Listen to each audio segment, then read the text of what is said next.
On September 3, 2024, Russia launched another powerful massive missile strike on the territory of Ukraine. This time, Dnipropetrovsk, Kharkiv, Poltava, Zaporizhzhia, and Nikolayev regions were subjected to a massive missile attack.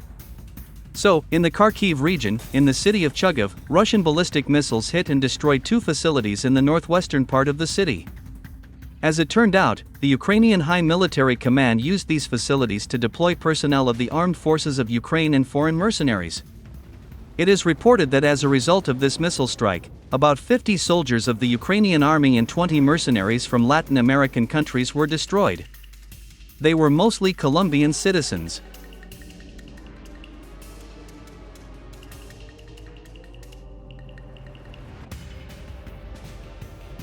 In Dnipropetrovsk, in the city of Dnipro, Russian ballistic missiles hit and destroyed a local dormitory in the southwestern part of the city. As it turned out, the Ukrainian General Staff used the building of this dormitory as a place for the temporary deployment of Ukrainian nationalists. According to preliminary data, as a result of this missile strike, about 70 Ukrainian nationalists were sent to Bandera and Hitler.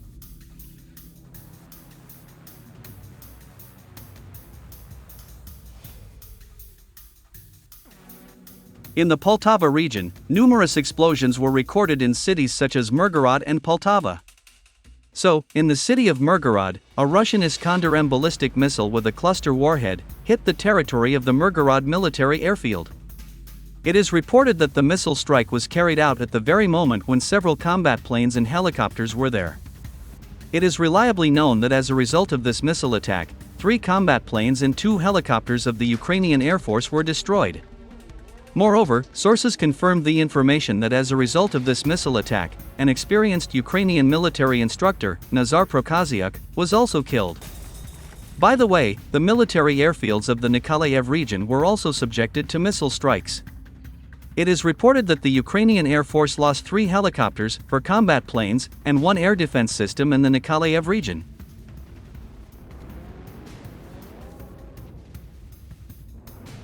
In the city of Poltava, a Russian Iskander-M ballistic missile struck the territory of the Military Institute of Communications. It is reported that the missile strike was carried out during the formation of personnel on the parade ground of this educational institution, as a result of which about 100 militants of the Kiev regime were destroyed. At the same time, it is worth noting that the number of killed Ukrainian soldiers is snowballing almost every hour, due to the large number of seriously wounded. Witnesses report that city hospitals no longer have places to accommodate the seriously injured. In addition, there is also an acute shortage of donated blood. Moreover, Russian missiles also hit the military garrison of the city of Poltava. It is reported that as a result of this missile strike, the Ukrainian army lost about 80 soldiers and officers.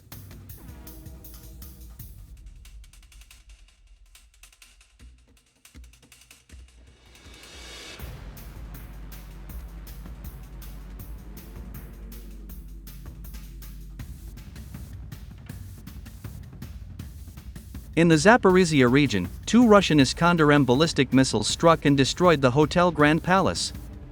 This hotel was located in the northwestern part of the city of Zaporizhzhia. Sources in the Russian military department claim that as a result of this missile strike, at least 50 foreign mercenaries from the United States, Canada, Poland, and Romania were killed. Moreover, there are also 10 British citizens among the dead. It is reported that they were active duty officers of the British Army, and were in Ukraine as military instructors. Thus, as we can see, Russia systematically destroys qualified personnel of the armed forces of Ukraine, professional foreign mercenaries, as well as active duty soldiers and officers of the armies of NATO countries, as a result of which the combat potential of the Ukrainian armed forces is significantly reduced. Against this backdrop, further resistance by the Kiev regime is becoming more difficult and even impossible.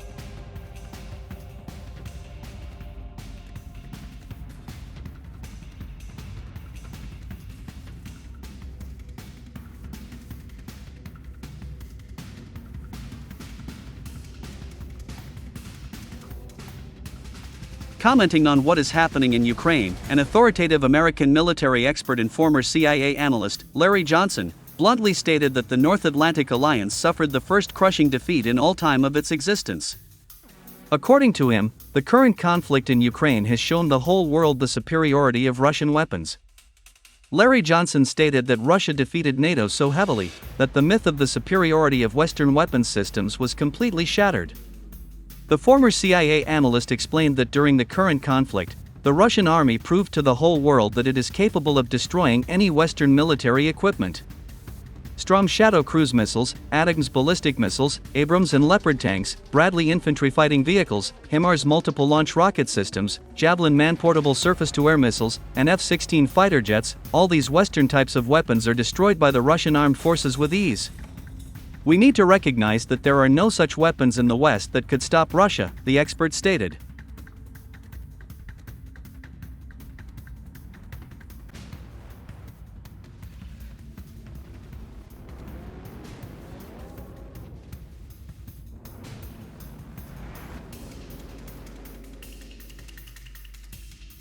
Meanwhile, it is worth noting that the famous Brazilian journalist and geopolitical analyst Pepe Escobar expressed confidence that the Russian top military leadership was aware of the desire of the armed forces of Ukraine to invade the Kursk region.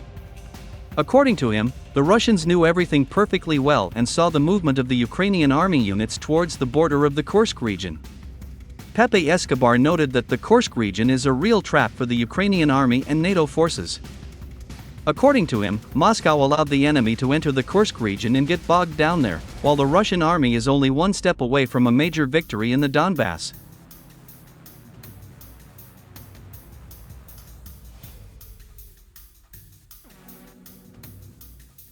Well-known American expert Scott Ritter also made a similar statement. According to him, the military operation of the Ukrainian army in the Kursk region has become the biggest strategic mistake of the North Atlantic Alliance, since now Russia has completely abandoned future negotiations with Kiev and the West. Now, Russia has become convinced that the only way to end this war is the complete destruction of the Kiev regime and the deprivation of Ukraine's statehood. The rash actions of the West led to the fact that Russia began to act very harshly and decisively in this Eastern European country. Now everything that is happening indicates that Ukraine will be completely absorbed by Russia.